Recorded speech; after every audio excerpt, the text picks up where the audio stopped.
கேளு கண்ணே, காலையில் கண் திறந்ததும் இந்த ஒரு விஷயத்த மட்டும் எப்போதும் செய்யாதே.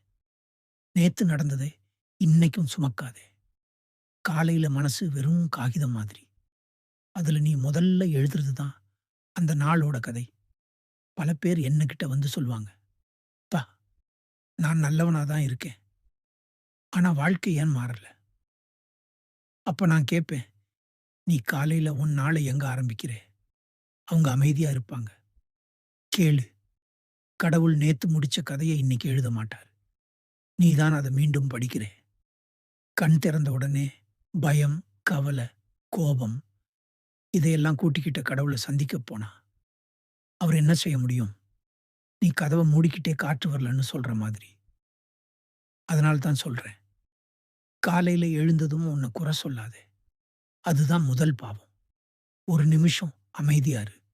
மூச்சை இழு. இன்னொரு நாள் தந்ததுக்கு நன்றின்னு மட்டும் சொல்லு. அவ்வளவுதான்.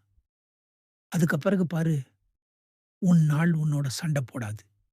இந்த வார்த்தை உன் மனசுல இடம் பிடிச்சிருந்தா, அது கோயின்சிடென்ஸே இல்ல. கடவுள் உன்ன கவனிச்சுக்கிட்டு தான் இருக்கிறார்.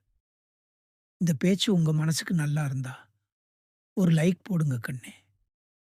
இந்த வீடியோல எந்த ஒரு வரி உங்க மனச தொட்டுச்சோ, அத கமெண்ட்ல சொல்லுங்க. இன்னும் இப்படி அமைதியா பேசுற வீடியோக்கள் கேட்கணும்னா, சப்ஸ்கிரைப் பண்ணிக்கோங்க.